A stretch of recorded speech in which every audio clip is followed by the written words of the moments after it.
kapan ini ditiup. Ternyata saat dia dapat instruksi untuk ditiup, langsunglah dia meniup. Akibat tiupannya ini, kata Rasulullah sallallahu alaihi wasallam, seluruh sendi-sendi alam semesta hancur, sehingga seluruh alam semesta menjadi lemah. Langit menjadi lemah, bumi menjadi lemah, matahari menjadi lemah, bintang-bintang dan seluruh tata surya menjadi lemah. Lalu mereka akan bertabrakan antara satu dengan yang lain.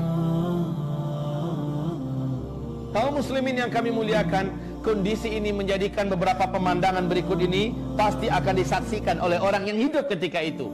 Maka Nabi mengatakan, seburuk-buruk orang yang pernah hidup di bumi adalah orang yang nanti langsung menyaksikan kejadian kiamat. Apa yang terjadi? Lihat di dalam Al-Quran, Allah berfirman di surat Al-Haqqah, surat yang ke 69 di ayat 13 sampai 14.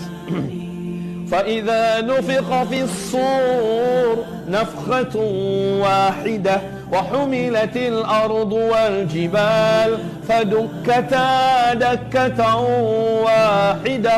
Saat tiupan sangkakala pertama ditiup, bumi langsung berbenturan dengan yang lain-lainnya. Akar-akar gunung lepas, lalu menghantam kembali bumi ini. Gunung-gunung di mana lepas menghantam bumi ini. Mereka saling bertabrakan antara satu dengan yang lain. Manusia ketika itu seperti anai-anai yang berterbangan. Manusia yang ada seperti anai-anai yang berterbangan. Gunung-gunung seperti kapas yang ditiup. Gimana kapas yang ditiup? Ada, kebayang deh kapas yang ditiup, ya. Seperti itulah keadaan gunung-gunung. Ntar dibersihin. Bapak Ibu yang kami muliakan, kondisi ketika itu. Kemudian, apalagi pemandangan yang akan dilihat? Seluruh air laut akan melalap daratan bumi yang tersisa. Wa idzal biharu fujirat, dan apabila seluruh laut fujirat. Tsunami yang pernah terbesar di alam ini sejak bumi terkembang adalah tsunami Nabi Nuh. Berapa ketinggiannya? Berapa? Ya, setinggi gunung. Coba deh disebutkan secara ilmiah berapa. Di Al-Bidayatu wan Nihayah oleh Al-Hafiz Ibnu Katsir dijelaskan tingginya tsunami Nabi Nuh 5.000 meter. Ya, pertanyaannya dari mana sih munculnya tuh air laut? Jawabannya adalah entah. Kita nggak tahu dari mana tuh munculnya air. Kok bisa setinggi itu? Lalu disembunyikan kemana?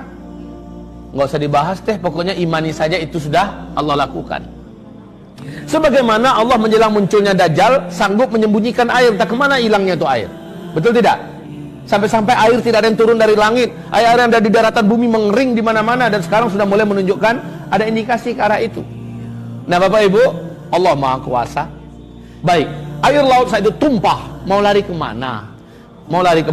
Pemandangan berikutnya, ini ketika bunyi trompet itu ya ditiupkan. Ketika bunyi trompet itu ditiupkan, seluruh wanita yang sedang menyusui saking faza'nya. Faza' itu tahu?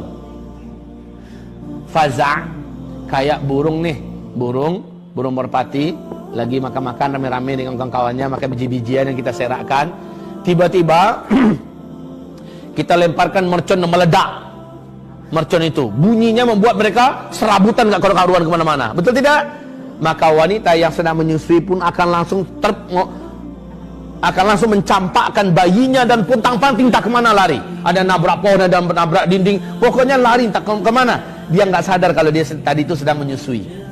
Subhanallah pemandangan ketika itu. Kemudian langit terbelah. Wa insyaqqatis samaa'u fahiya yawma idzin wahiyah. Langit menjadi terbelah. Ketika itu langit sangatlah rapuh dan lemah. Kalau sekarang langit kokoh Bapak, ya. Nanti langit menjadi rapuh dan lemah.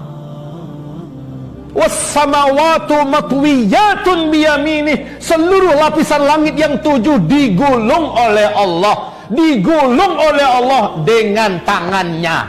Digulung oleh Allah dengan tangannya. Sementara bumi Allah genggam dengan tangan yang lain. Lalu Allah berfirman ketika itu, Ainal jabbarun, ainal mutakabbirun, anal malik. Mana dulu para penjahat-penjahat yang sombong dengan kekuasaannya, yang sok dengan pangkatnya, yang merasa kaya? Mana yang sombong-sombong? Ainal mutakabbirun, anal malik. Sayalah raja di raja. Ketika seluruhnya telah dibinasakan, ketika itu Bapak Ibu, tidak ada satu pun yang tersisa. Kullu man 'alaiha fan. Seluruh yang ada di alam semesta ini Allah jadikan fana.